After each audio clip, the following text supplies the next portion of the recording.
Good day, everyone. This is Coach Campbell. I'm here with my lovely co-host, Black Simone, and we thank you for listening to our podcast, Dear Business Coach. Help me with my business. You can find our podcast on YouTube. You can always email me, Eugene Campbell at ECCRGROUP, and I'll send you a link. Our podcast is designed to be informative, give you tips, tools that you need to grow your business, entrepreneur, startup, nonprofit, social enterprise, small business. So with that to say, Black Simone, what's our topic today? Our topic again is best advice I know a guy once told me. Wow. Yeah. Yeah, I like that. I know a guy who knows a guy who knows a guy. Me. So my first question for you is, what are top 5 pieces of advice some guy once told you? Okay.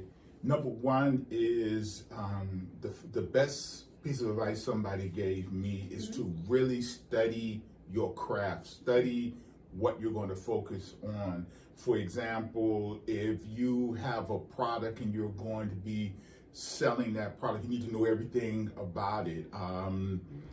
First, go see what your competitors are doing, right? Or do you think that Microsoft is not looking to see what Amazon doing or Facebook is doing?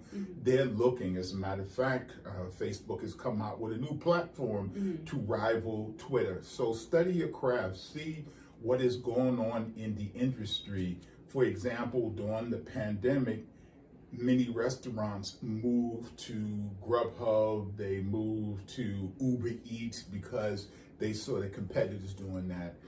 The second piece of advice that someone told me is study and train, study and train, study and train. So as a business coach, I can't rely on what I learned 30 years ago. Right. We now have home businesses, we have businesses that are online. So if I came in with the old brick and mortar strategy, that wouldn't work, where people come to your place of business. Now we have to find them online. And being online is like a super highway with multiple lanes, and you just see cars going by and you're trying to figure out, is that my customer? Is that my customer? Is that my customer? So I say to people, a couple things. One, I think Facebook is great if you have product and services, but primarily if you have products. Instagram is great if you have a product and you want to showcase it. You're selling jewelry, handbags, you're selling artwork. I love Instagram for the fact that you can visually see the product. Then the third one is LinkedIn. I find LinkedIn very helpful if you have service, because many people on it are looking for service. So there's so many platforms that are out there, but really doing that. The third thing is don't count your money until it's in the bank. Oh, okay. Don't count your money until it's in the bank. So, this person told me that they were going to buy $10,000 worth of my product or services, and you start spending, and then you run into it until it gets into the money. Now, this happens sometimes, right? Someone is excited, they hire you, or they agree to buy your product or service, and you put them in a payment plan. They make 1 or 2 payments, and then the next one takes a little. Don't count that money until it's in your bank account. The fourth thing that somebody told me that was very helpful is that don't give up on people who don't say yes right away, right? You approach somebody and say, I'm selling insurance, I'm selling benefits. And you're like, oh yeah, okay, I'm not really sure. Don't give up on them. This is where we learn to keep people engaged. So what I'll do is I'll send an email, just want to check in, say hello, see how you're doing. Here's a free ebook. Just want to thank you for giving me time to meet with you. I put on my calendar people that I need to reach back after 3 months, 6 months.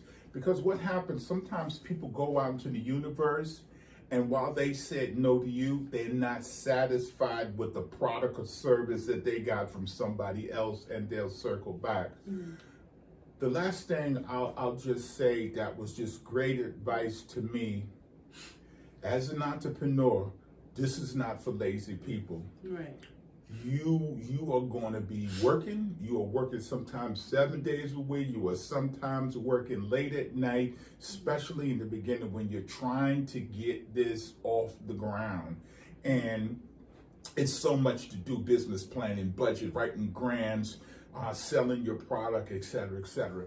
So if you think that this is, this is 9 to 5 and I'll just do it in between, that could become a problem. This is why when I talk to people, I ask a question: is this a hobby or business? Because if it's a hobby, you can do whatever you want to do it. You know, some people have a hobby and they make money from that. You know, I know a person that is a golf caddy. He doesn't want to do this full time, but he likes on the weekend making some extra money doing this. That is a hobby. But when it's your business, and your business is relied on you bringing in your income, that's something different. One of the things that I say to young people in your generation, the days of going and working at the old factory for 30 years and getting a gold watch and a pension, those days are gone. You most likely at some point are going to be working for yourself, or even companies are hiring you as an independent contractor. So the last thing I'll say that was just great advice for me is that you have to work your business to make sure that you are successful. So I just want to say this is a great opportunity, if you have not, is to visit our website at the ECCR Group to learn more about our coaching programs, because my job is to make sure that your business stays in business by making sure you have the tools and resources that you need to be successful. Thank you for that, Mr. Eugene Campbell. Thank you. So I kind of want to add a little step to it for the end. So you named really 5 good pieces of advice that you got from somebody. So what are 2 pieces of advice that you're going to give small business owners or people in general trying to start up their own company, business, or just trying to make ends meet in the world? So one of the things that I try to say to anyone looking to start a business or have a small business, there are times when you're thinking about, should I just throw in the towel? And I hear, I'm just going to go find a job. I'm just going to find a job. And I'll say this to you. What I try to do is, when I meet with people, and sometimes they don't understand this, I want to know everything about you. Is this a job? Is this a hobby? Are you working? Are you unemployed? Why? Because if you have a job, you can move steady, but you're not worrying about paying your bills. When you don't have a job and you're launching something, you got to move a little bit faster now, because you're probably you're probably self-funding. But one of the things that I say to people is, you have to have a lot of faith. You have to have a lot of faith. I read a lot of biographies, and I read that Thomas Edison, Ford, Firestone, and these are the early entrepreneurs. We know that Ford gave us Ford Motor Company, Edison gave us the battery, Firestone gave us tires. They used to vacation together and say, I'm trying to develop a product, but think about how many times Edison failed at the light bulb.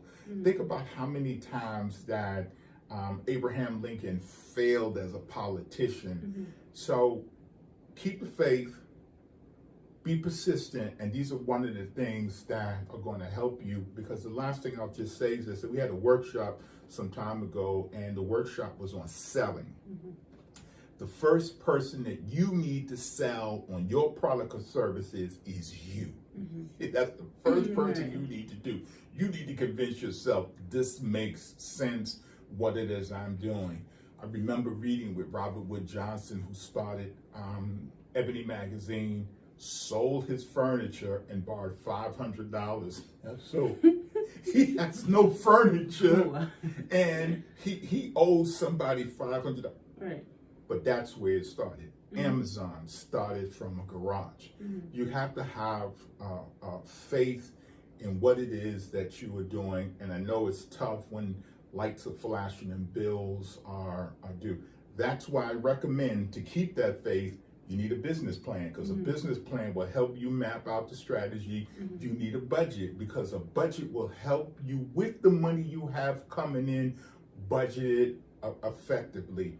People come to me, well, you know, I need a website, I need this or that. If you don't have it in the beginning, you do not have to be perfect to get started. Right. Use Facebook, right? Set up a Facebook page, set up a fan page, set up something just to get yourself started. So what I say to you, keep the faith. Thank you for that. Well, I think we should end this conversation once and for all. How shall we close out? Yes, so we close out. So I want to thank you again. I want to thank my lovely co-host, Black Simone, for being here. She is an influencer in her own right. Tell people where they can find you. Sure. So you can find me on Instagram at the-black-simone. And you can probably find all my socials as well underneath that link on my bio. And connect with me, DM me, email me, and you can get something started. And that is it. So we thank you again. We look forward to seeing you at our next episode of Dear Business Coach. Help me with my business. Help me with my business. Have a good day and keep the faith. Yeah.